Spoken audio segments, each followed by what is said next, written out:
de nous amener à réfléchir. 10 ans, il y a la distance, il y a le recul. Un homme, un géant de la pensée, un géant du cinéma, un géant de la littérature. On a parlé d'une œuvre monumentale. Il est bon de voir 10 ans après ce qu'il en reste. Quel héritage revendiqué? Comment conserver cet héritage? Comment le partager? Et pour le faire, évidemment, nous avons pensé qu'il faut convier ici au Sénégal des sommités, comme vous venez de vous en rendre compte. Ils viennent de l'Italie, de la France, de la Mauritanie, et qui, évidemment, vont s'exercer durant 72 heures à décortiquer, à réfléchir, à analyser, pour voir quel héritage retenir de l'œuvre sénégalaise. L'héritage à retenir sera dans l'issue de nos travaux. Parce que quand vous évaluez quelque chose, il y a des travaux qui vont s'effectuer et c'est à terme que nous verrons. Je pose des questions, j'ai dit quel héritage retenir, que retenir comme acquis fondamental qui appartiendra à ces sommités. Parce que nous, quand nous organisons, nous créons l'espace de débat. Qu'est-ce qu'on va faire? C'est maintenant ensemble, on va récolter les conclusions et voir dans quel les décideurs, les hommes politiques pour mettre ça à profit. Donc le prétexte essentiel, c'est d'inviter ce monde des arts de la culture à examiner le travail de Sembène et à voir quel héritage retenir. Donc ça, la conclusion de nos travaux, et certainement je vous rendez pour cela. Moi, je n'ai pas vécu avec Sembène, du moins physiquement. J'ai vécu à travers avec Sembène à travers ses œuvres. Je n'ai pas une proximité physique avec Sembène, mais spirituelle. Ce que je peux retenir, c'est ces deux images qui me semblent fondamentales. Vous le voyez dans Guelwaar, la rencontre entre deux communautés qui étaient en conflit, entre Gormak et l'imam. Il y avait une crise. Et qu'est-ce que vous enseigne Sembène Ousmane? Comment une crise économique ou politique, une crise sociale, politique, peut être réglée par la vertu du dialogue? Parce que quand lui a parlé, il lui a rappelé à des valeurs d'hier. Il lui a dit, dès que on renvoie à des valeurs pour dire que nous devons sauvegarder ces valeurs. Sembène donne un message fort à nous Sénégal qui aujourd'hui parlons de dialogue. Une autre image qui me semble fondamentale, on l'a dit tout à l'heure, Sembène a tout traité. Et l'exemple le plus pertinent à mon niveau par rapport à la jeunesse, on parle de maltraitance, on parle d'éducation. L'image que je retiens, qui est une belle image, c'est dans les bourgeois de Dieu. La grand-mère prend une cravache et veut frapper la petite Adjibiti. Adjibiti lui dit, grand-mère, est-ce pour me faire mal ou pour me rendre meilleur? Sembène ajouta comme narrateur, le bras suspendu, le bras soulevé, resta suspendu dans l'air. Ça veut dire quoi? On doit éduquer les enfants. Ne pas être violent avec eux, ce message est fort. Il date depuis de 10 ans, de 20 ans, depuis 47. Et ce message me semble actuel. Donc voilà un peu quand nous proprenons Sembène. Quand on entend les rappeurs dire comme ce bob, Amdjom, le message fort qu'on peut trouver dans toutes les œuvres de Sembène, notamment dans Guelwaar, c'est de dire que cette Afrique-là, c'est nous qui devons la bâtir. La preuve, à la fin de Guelwaar, c'est Étienne, le jeune homme, qui revendique l'héritage laissé par Guelwaar. Je dis souvent que quand on parle d'Étienne Lantier, du côté d'Étienne, je parle de Germinal, d'Étienne, quel est l'héritage qu'on voit? Des leaders politiques qui ont été assassinés. Moi, quand je parle d'Étienne, quand je vois Étienne dans Guelwaar, je vois Thomas Sankara, je vois Abikal Cabral, Eduardo Mondlane, tous ces leaders africains qui ont été assassinés et pour lesquels l'héritage est problématique. Donc c'est pour dire qu'à tous les niveaux, dans toutes les dimensions, nous retrouvons ce message de Sembène et je suis persuadé que au terme de nos travaux, nous aurons des pistes de réflexion qui vont se dégager à partir de l'examen de cette œuvre immense de celui qu'on appelle justement le père du cinéma africain. Je pense que la rencontre de cet après-midi participe entre autres à cela. Faire connaître Sembène, le donner en modèle pour ce qu'il a représenté. Je disais tantôt, son secteur des lettres, le cinéma.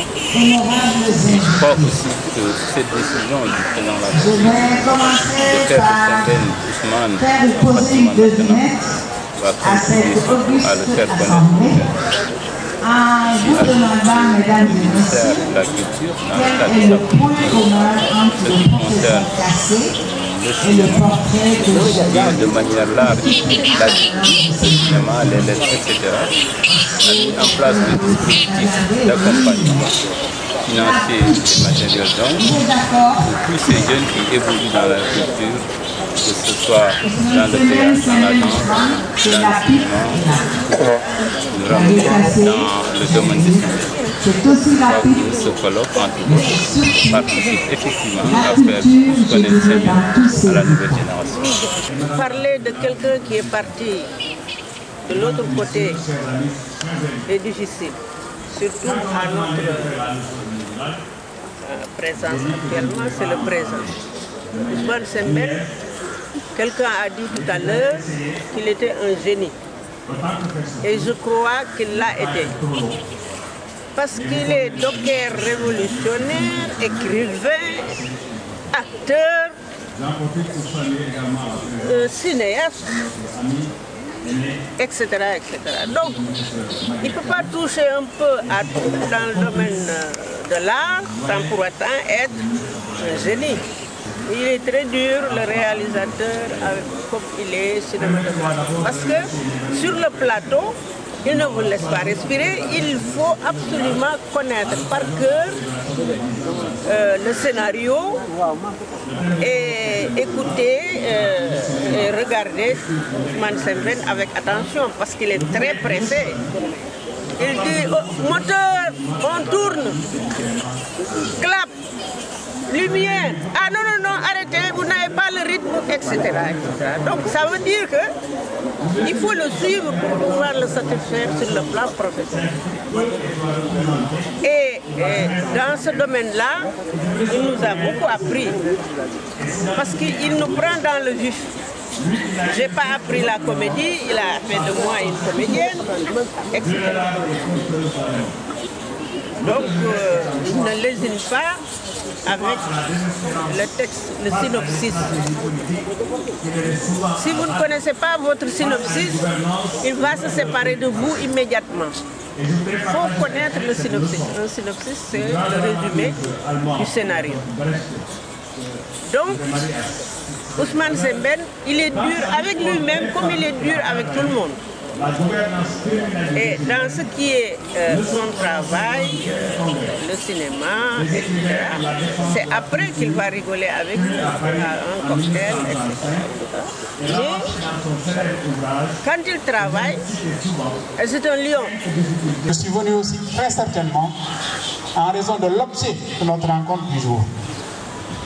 Un colloque international en hommage à Sembène Ousmane. Quel fils de notre pays.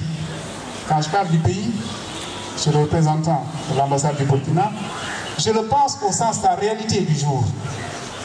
Quel fils de notre continent peut résister à honorer une telle invitation sans avoir des arguments en béton.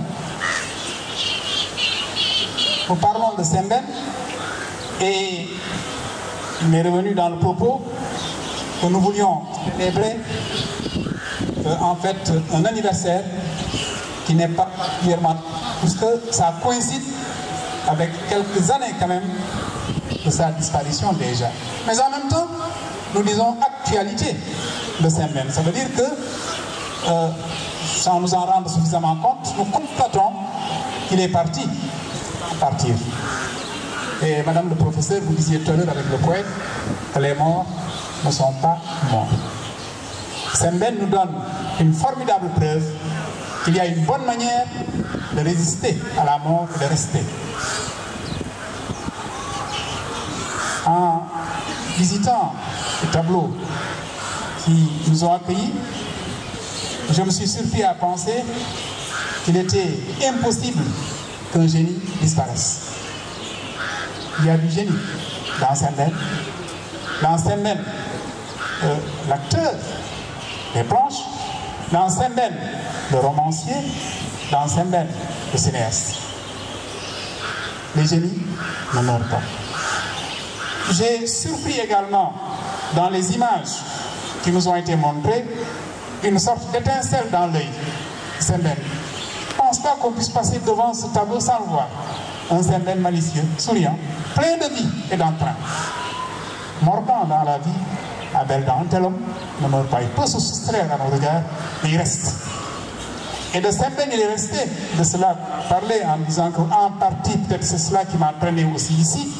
Sembène était un travailleur, un tailleur de pierre, un tailleur en fait de la nature, quelqu'un qui édifie le monde et qui par son effort créateur le rend vivable.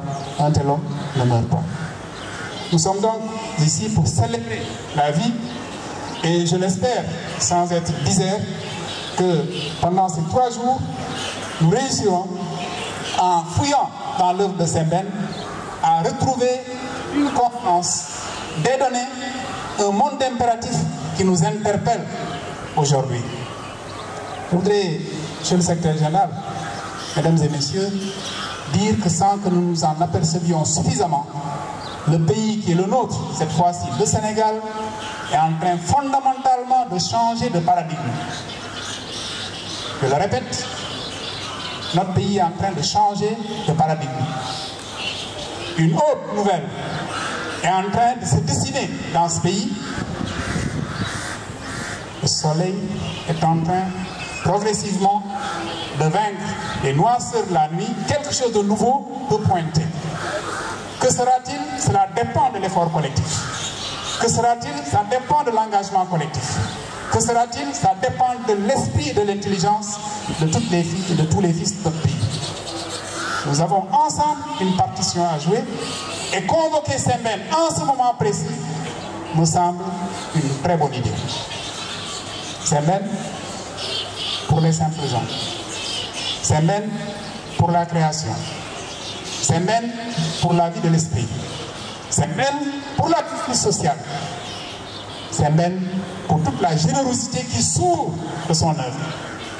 Ce Sembène-là me semble le bienvenu pour nous parler à tous en tant que Sénégalais, en tant qu'Africains, en tant que femmes et hommes du monde, pour que nous soyons bien de notre temps et que nous ne restions pas un rendez-vous précieux. 2007-2017, voilà 10 ans que ce baobab du cinéma africain s'est affaissé, nous laissant émus devant les hommes.